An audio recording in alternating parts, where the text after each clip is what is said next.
Just got back from taking my children to football training, and it was bitterly cold out there. Anyway, a little bit out of sync. Normally I would do this on a Sunday or a Monday, but I'm doing this now. And I want to talk about the Conservative Party as it is right now, because I know a lot of people, myself included, are not impressed with the raft of proposed legislation that they've got coming up post-Brexit. So they've got things like HS2, the proposed bridge to link Scotland with Northern Ireland, increased government spending in a number of areas that nobody asked for, and Ofcom policing the internet, amongst other things. So it's not looking like the great right-wing hope that we all kind of thought it might be. So what can be done? That's what I want to look at tonight, and I want to be practical because I am at heart a pragmatist, and this is reflected by my career. When I was working in film and TV production, most of my jobs was as an assistant director, and it was my job. I would get the script and I would get what the director wanted. He would give me a shot list, and I would see some of the rehearsals, and he said, "This is the vision thing." And I would look at it and think, okay, here's the amount of time we've been allocated, here's the budget that we've got.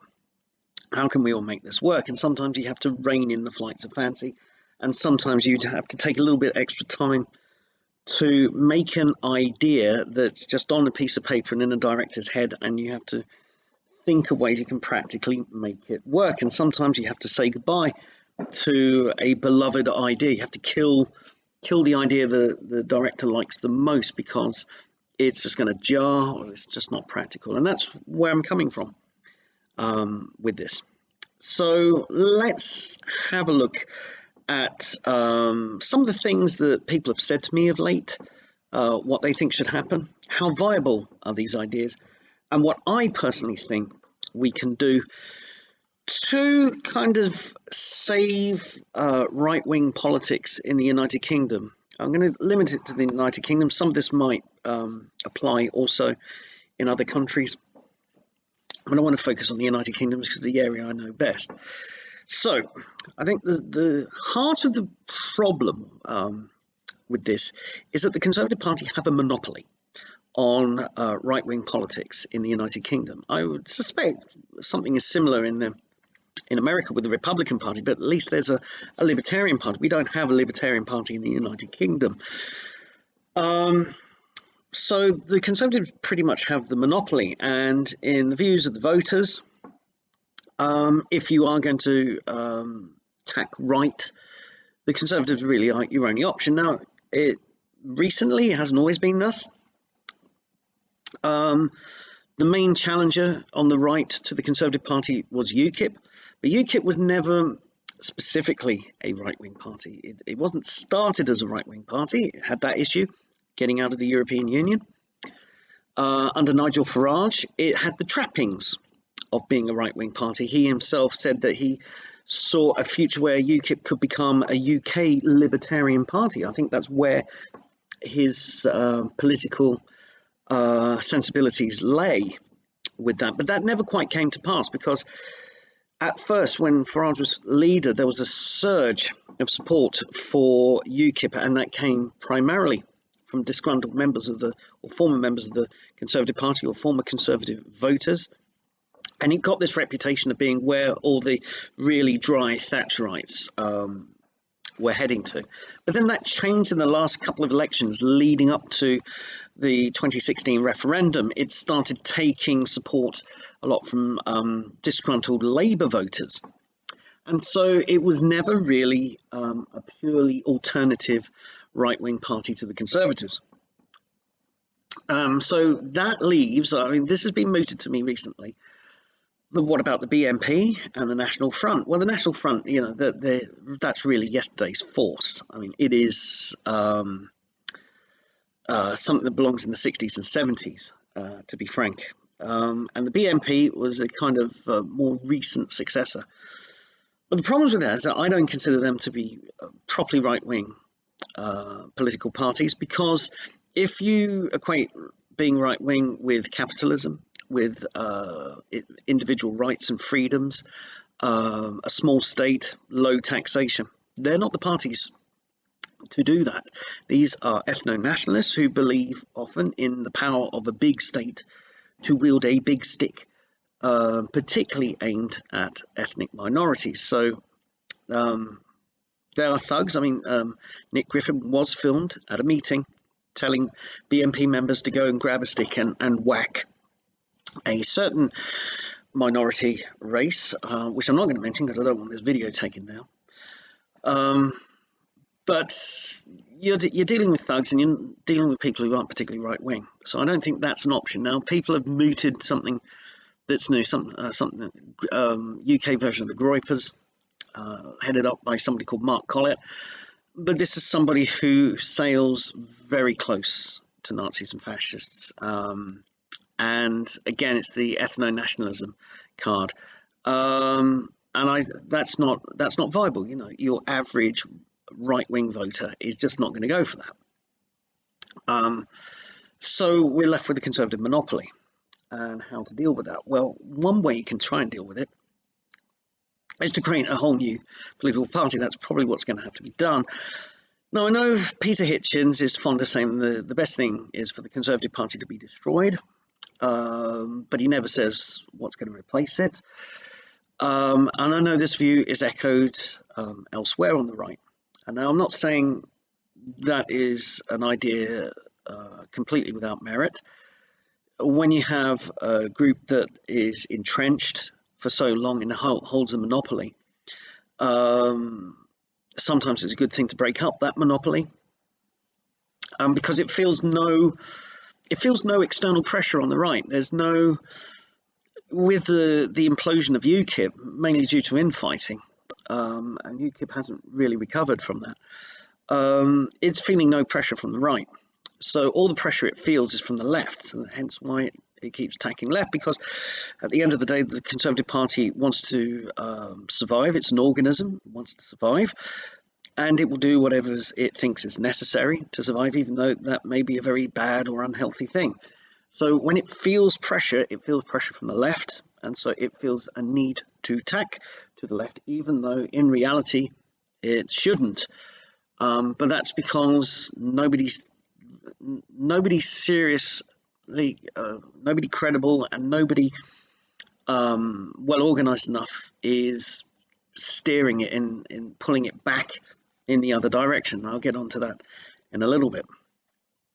So much like so if you want to destroy the Conservative Party, you have to have an alternative. Now, there are some people who want the job accelerating the downfall. So what they will advocate for is the destruction of the Conservative Party, and by all means necessary. And like nature abhors a vacuum. Get away, cat. You know, I might put you. Don't behave yourself. I'll sell you to Nick Fuentes. Right. Where was I? So with the destruction of the Conservative Party, like nature abhors a vacuum, politics abhors a vacuum as well. So you're conceding the ground, the political landscape, entirely to the left. Now, some people say, okay, so be it, because the left will then run the economy into the ground, and Britain will be in such a desperate state that a proper Conservative Party will rise with a proper Conservative leader, and they will win back power. People will be desperate to have this proper Conservative government in power, and the left will be destroyed forever. Well, I don't believe that. I don't believe that's the most likely scenario, because that views the left's power grab in purely in economic terms, and that's not how the left often operate. I mean, we have a look at Tony Blair government, where he came into power and made all the right noises to people in the centre and on the centre right, saying, you know, I'm not going to destroy capitalism. You get to keep your jobs, you get to keep the working big businesses. City of London will still thrive. And he advanced. Most of his advances were on the cultural, social, and political front. So he politicized the civil service. He indoctrinated. He put his people in to indoctrinate people in the academic system, making sure that most people would go to university, and when they're at university, they're studying these junk degrees, which are heavily politically biased and influenced. He opened up the borders, and effectively, he made the successful middle class, who had hitherto been capitalists, he turned them into progressive socialists, right? Okay, he did that to the whole UK middle class. And now London is the way it is, and the middle class have never been more insufferable than they have now. And that's just what Tony Blair did. So imagine if you concede the ground and you give the left all the political power just to teach the Conservatives a lesson. What you end up with, you'll end up not with just a Venezuelan economy, you will end up with a Venezuelan political system as well. Because if you think for one moment that a left-wing government coming into power, and there's no Conservatives, there's a Conservative wipeout in Westminster. Let's just say, it's highly unlikely that you would have this. But let's just say there's a complete Conservative wipeout, and the Conservative Party implodes and is destroyed because they just have no representation anymore. The left would interpret that the country has gone left, rather than the country is fed up with the Conservative Party and wanted to teach it a lesson. They won't draw that lesson. They will just say, well, this is proof that people want us, and it doesn't matter if Labour win by the barest minimum over, say, the Lib Dems or somebody else. And the turnout is pitifully low. They will still interpret that as a mandate to launch a cultural and social revolution. You won't get organised conservatism will just be banned. Okay, the hate speech laws, everything. So there won't be a proper conservative movement arising. It'll be suppressed. Have a look at Venezuela. They haven't just run the economy into the ground. There is no credible opposition out there. Not even American influence can keep an opposition group in Venezuela going. So it's naive and daft, frankly, to think that the destruction of the Conservative Party and conceding all the political ground to the left will be the ideal conditions for the right to rise again. The right will be suppressed in ways that you wouldn't believe. So that's that. So what's left? Okay, so one is to try and start a new right-wing political party or movement from scratch. Can be done. UKIP did it and did it quite successfully for a number of years. I know there are other right-wing pressure groups, groups within groups. I'm thinking of Blue Beyond in the Conservative. There are others that gather together. The European Research Group is another example. Groups within groups, and that they can they might coalesce around economics, they might coalesce around social issues, but from there you can start using that as a platform. Now you can use it as a platform to launch an entirely new right-wing political party, or you can use it as a pressure group on the existing Conservative Party, bringing influence to bear to shift the Conservatives more to the right. But you have to be careful, because play it wrong.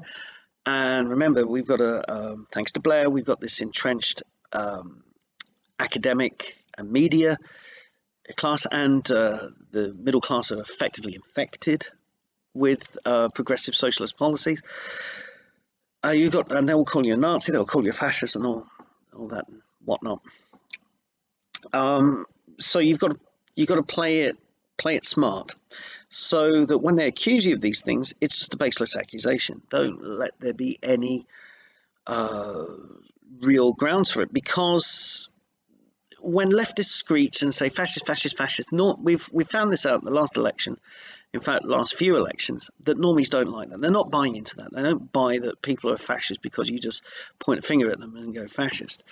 But if you are seen to be adopting ethno-nationalist causes, or you are seen to be adopting or being open to fascist or neo-Nazi ideologies, if you start preaching violence, if you start Holocaust denying and all that, you're just going to cut no ice with the normies. So you have to be aware of the optics. This was something that Farage did very well. So he was very careful of the optics, so that when people called him a Nazi and a fascist and all that, he was quick on it. He could just swat it away, saying baseless, absolutely unfounded, untrue, and call them out. And I think you've got to do that. You've got to have that kind of savvy, and you've got to know who you want to associate with. And so, which is why I would say that there are certain people who call themselves on the right, who I don't really believe that they're on the right. I think they want more state power, and they would want loads of government spending, but not in the same areas that the left would want government spending. But they would still want more government control over individuals' lives, and you've got to be wary of those, because they will. You can be seduced by their confrontational tactics and think, yeah, they're edgy, right? Yeah, they're edgy, they're spicy, they've got a bit spicy, got a bit of edge. But watch what they say and be wary who you make alliances with, because those people will stab you in the back. I know the type. I've dealt with them often enough. Always watch out for the rats in the woodpile, the wolves in sheep's clothing, the ones that will wield the knife on you, and the ones that will basically call you a leftist because you want a little bit of money spent on roads. So watch out for those people. But you can do this, and I think the best way forward is something that the left do particularly well, and we are rubbish at, is that they understand that politics isn't based around election cycles, because they don't really like elections. Deep down, the left don't like elections. They don't like democracy. Whereas we on the right, we tend to focus our efforts around elections. And so we go very slack, very lethargic. We kind of sit around and talk and moan in between elections. Then we kind of get more motivated to take action in the months building up to an election. And I think that's the wrong way of thinking about it. So that's the things we can learn from the left. One is that they view the culture war, they view political struggle 24 hours a day, 7 days a week. And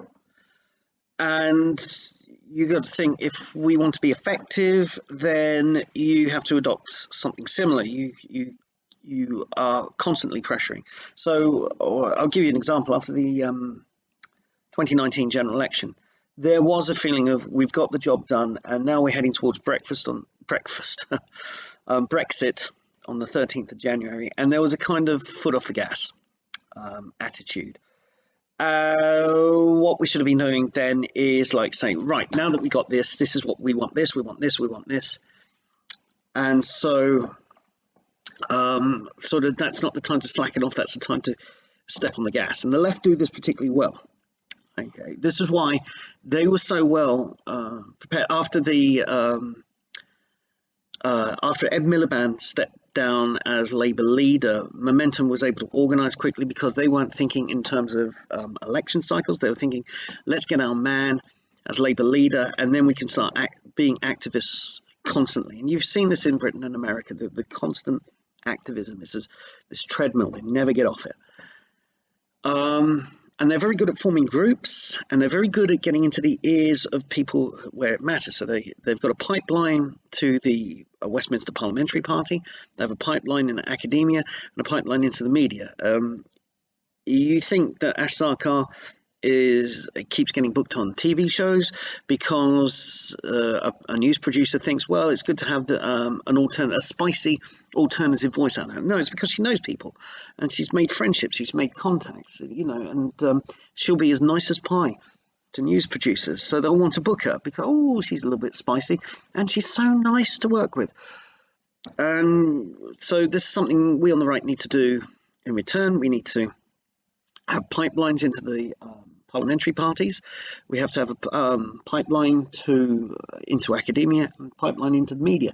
Now, those last two are going to be difficult because we don't have a lot of allies. In fact, what few allies we do have are seemingly being purged. So that still leaves the pipeline into Westminster and trying to get to the ear offset people. But it needs a lot of organisation, this kind of thing, and we need to form alliances and work in unison. And I will also say manage expectations as well, because I think it's very good to be focused on what is achievable. So if you want the whole kind of a right-wing revolution, and change the entire cultural landscape in one go, you're probably not going to achieve that. But choose hills, choose battles smartly. So and choose ones that are quite close to your heart, and also where you can have where your knowledge and skills can bring to bear the best results. So I know there's some people that for them the child rape gangs scandal is something that they care about a lot, and they've done a lot of research. And I think this is all excellent. For me, I would say pressuring the government to abandon its plans to use Ofcom to regulate patrol the internet, and the reform of the BBC, either getting rid of it or heavily reforming it, and the license fee as well. That's something closer to where my knowledge, where I think my abilities can be best served. So I've been working on that and cultivating contacts within the local Conservative Association, government, and other right-wing media figures. I am known by a few of them, and it's cultivating those networks, cultivating them into working relationships. And for that, you need some people skills. And I know a lot of guys on the right, well-meaning, very nice people, but you hypercharge the emotion so much. Everything's like the flipping end of the world, and confrontational and needlessly aggressive and punching right.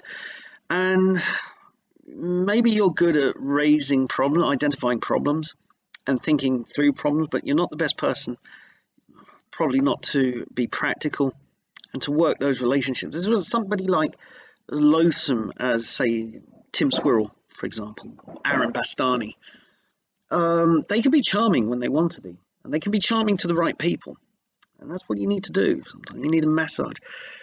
And some people are very good at that, and some people are lousy. And if you're lousy at that, step aside and let somebody who's decent have a crack at it.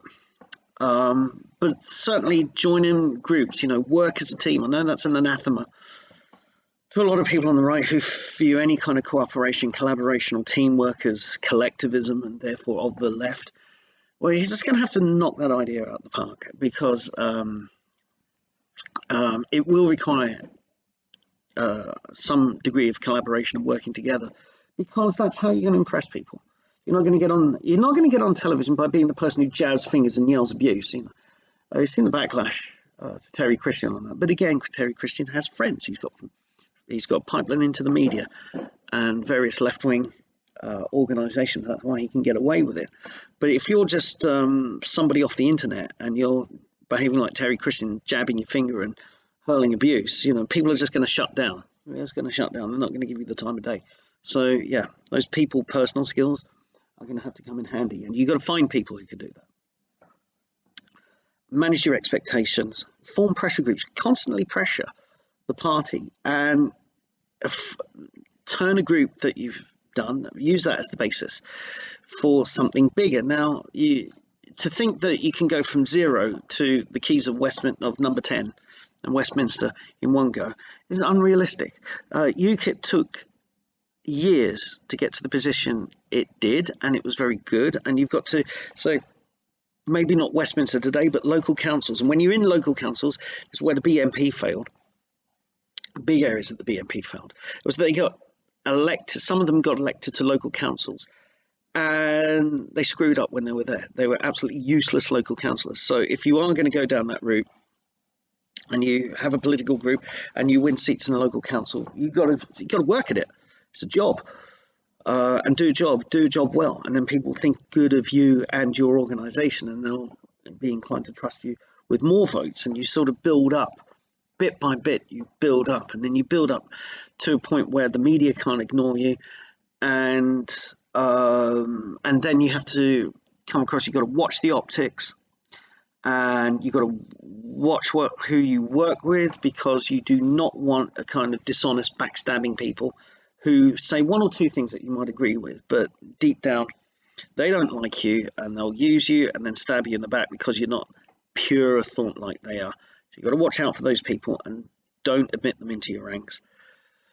Sometimes if you're on the mainstream right, you've got to appear squeakier than squeaky clean, otherwise you get labelled this and smeared that. But as long as you're not actually guilty of the things they smear you of, you'll be fine. You can ride it out. You can tough it out. And so keep the pressure on. And I would advise everybody, if you're really pissed off at something, find something you're pissed off about, articulate it the best way you can, offer politicians alternatives. I don't like people coming up to them and bitching. What they like is somebody coming up and saying, this is a problem, but here's a solution.